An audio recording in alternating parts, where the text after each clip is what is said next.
नमस्कार, मैं हूँ रेणुका काले। मेरी हिंदी कक्षा हिंदी पथ में आपका स्वागत है। अगर आप मेरी इस कक्षा में नए हैं ना, तो गुजारिश है आपसे कि इस चैनल को सब्सक्राइब कर लीजिएगा, क्योंकि आपके मतलब की आपके काम की चीज़ें इसी तरह आपको मिलती रहेंगी। तो चलिए शुरू करते हैं आज की कक्षा। आज हम पढ़ने जा रहे हैं रिमझिम कक्षा 3 की एनसीईआरटी की किताब है रिमझिम। अक्सर मैं आपको बताती हूँ, इसमें कक्षा 3 में एक चित्र कथा है जिसका नाम है अक्ल बड़ी या भैंस। ठीक है, चित्रकथा है ये, बहुत ही प्यारी सी चित्रकथा है। और आपने अक्सर ये पढ़ा सुना देखा होगा कि अगर कोई ऐसे काम कर जाता है जिसमें अक्ल की ज़रूरत है और उसने वो नहीं लगाई और उसमें असफल हो गया वो, तो अक्सर हम कहते हैं कि भाई अक्ल से काम लिया करो, अक्ल बड़ी होती है भैंस नहीं है ना। इस तरह से चीज़ें, इस तरह की बातें हम अक्सर देखते सुनते हैं। तो चलिए, ऐसा ही एक मज़ेदार ये चित्रकथा में आपको एक वाकया, एक घटना है। एक जगह है ना, शहर कोई मान लेते हैं, है ना, वहाँ की ये कहानी है।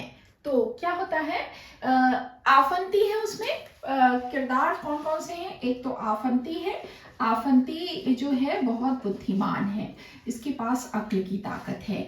और एक पहलवान है। पहलवान जो है शरीर से ही ताकतवर है, उसके पास शरीर की ताकत तो है लेकिन दिमाग उसका उतना तेज नहीं है। होता क्या है, आफंती के शहर में एक पहलवान रहता था। ठीक है, तो वो जो पहलवान है वो आफंती से बोलता है कि भाई देखो, भले ही तुम्हारे पास अक्ल जरूर होगी, अक्ल में तुम बड़े हो, लेकिन ताकत तो मुझ में ही ज्यादा है ना। तो वो बोलता है कि अच्छा, तुम क्या कर सकते हो? तो बोले मैं 5 क्विंटल की जो चट्टान है ना, उसको एक हाथ से उठाकर हवा में उछाल सकता हूँ। तो वो आफंती बोलता है अच्छा ऐसी बात, तो 5 क्विंटल की चट्टान उछाल सकते हो? तो भाई तुम तो वाकई, चलो देख लेते हैं किसके पास ज्यादा ताकत है, ताकतवर कौन ज्यादा है, देख लेते हैं चलो। तो वो आफंती उसको लेकर जाता है शहर की चार दीवारी के पास।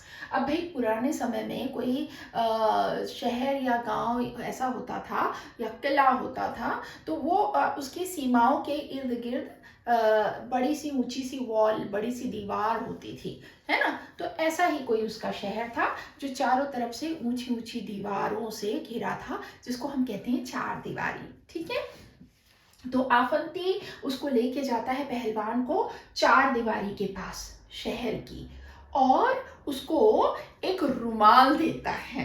ठीक है, और रुमाल देकर बोलता है कि पहलवान भाई, अब आप इस रुमाल को जरा, ये चार दीवारी है, इसके बाहर फेंक कर तो दिखाओ, आप बड़े ताकतवर हो, मैं देखना चाहता हूँ, तो ये रुमाल फेंक कर दिखाओ।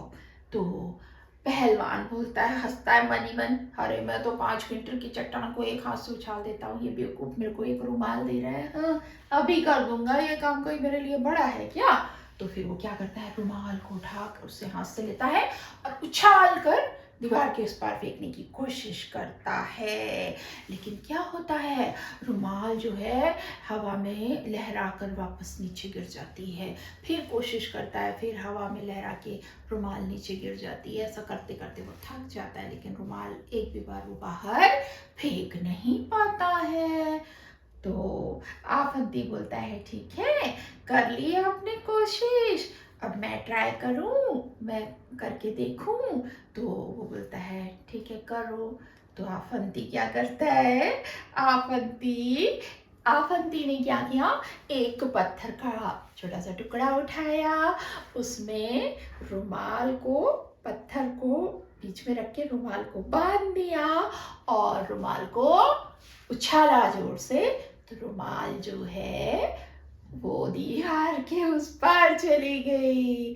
तो जो ये पहलवान है वो देखता रह गया।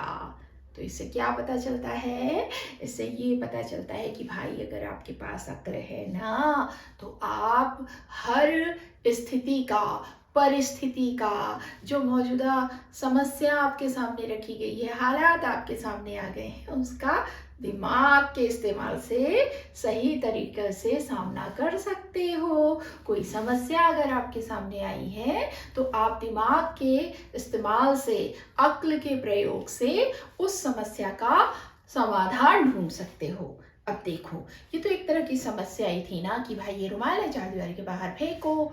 अब पहलवान महाशय जो थे, ताकत तो बहुत थी शरीर की, लेकिन अक्ल उनकी बुद्धिमान नहीं थी, वो बुद्धिमान नहीं थे। तो वो इसका सॉल्यूशन क्या हो सकता है नहीं ढूंढ पाए कि भाई रुमाल फेंक रहे हैं, गिर रही है, फेंक रहे हैं, गिर रही है, क्या करें, फेंक ही नहीं पा रहे हैं।